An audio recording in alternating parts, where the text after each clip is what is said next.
Welcome to Cooking with Brad Venison. Today we're going to grill some moose steaks. There's nothing better than grilled venison, whether you have deer, moose, elk. Cooking it right makes a huge difference and you don't want to overcook it. So we have 3 different steaks here, and as you can see, the problem with them is they're all different sizes. This one's thicker, medium, this one's thin. Come off different parts of the loin, so they get to be different sizes. The first thing you want to do when you're picking your steaks for grilling is knowing what type of connective or fascia you can eat. This will disappear under heat. If it's a heavy gristle line, you can trim it off.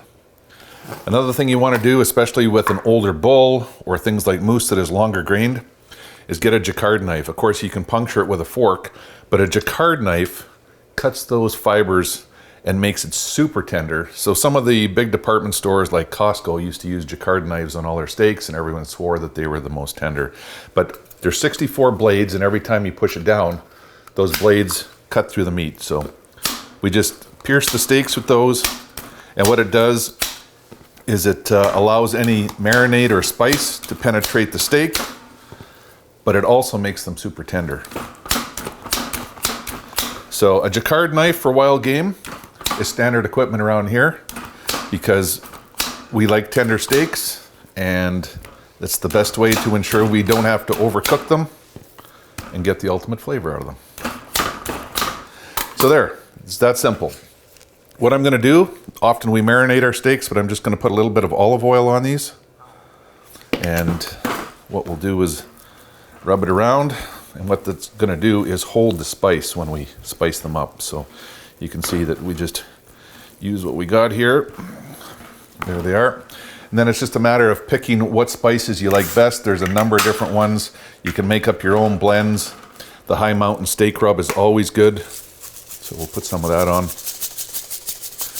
Whenever you're spicing your meat, remember there's 2 sides. Both deserve the same love and attention. So turn them over and make sure you do both sides. And they're ready for the grill. The other trick to these is make sure they're room temperature before you put them on. You put on cold steaks and it takes a long time to heat them up inside, and you tend to overcook them. So a room temperature steak is going to cook even, it's going to be uniform, and it's going to be warm in the inside when you go to eat it in the end. So let's put these aside and we'll head for the grill, and we'll show you how to grill some wild moose steaks and make sure that they're perfectly done.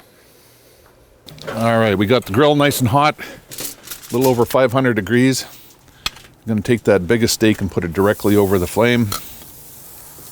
That one too, and the smaller one I'm going to put on the front edge. So we're going to give that about 3 minutes.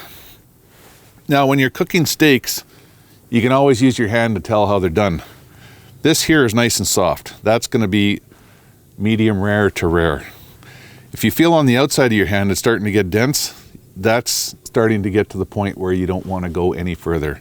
So you can always feel your hand and the steak and get the perfect doneness by the moisture in it. That's how soft your hand is, that's how soft the steak will be.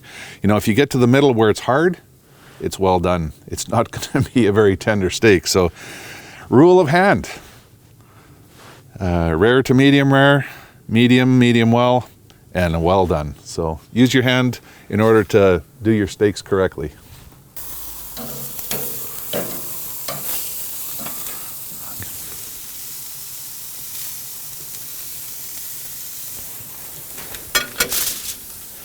Just going to baste them with a little butter to make up for the fact there's no fat on these.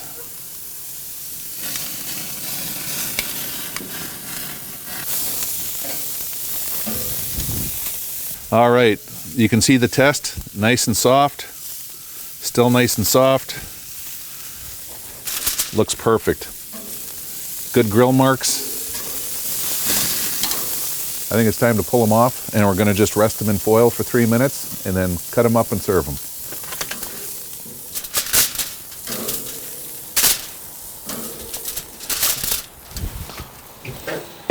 All right. We grill all seasons of the year, even in the winter. There's the steaks, steaming hot. It's always nice to rest them, let those juices be maintained in the meat. But here's that smaller steak. And when we cut across, still nice and tender, and look, perfect medium. Perfect. Even if we go to the bigger steak here, again, super tender when I put the fork into it. There it is. Medium rare, which is exactly what you want with a steak. You want your venison to be tender and flavorful. Make sure you don't overcook it. Medium rare is always best. Don't cook them past medium. And you're always going to have people that are a big fan of your wild game steaks. So keep grilling no matter what the season. Whether it's cold, middle of the summer, it's always a good time to grill a wild game steak.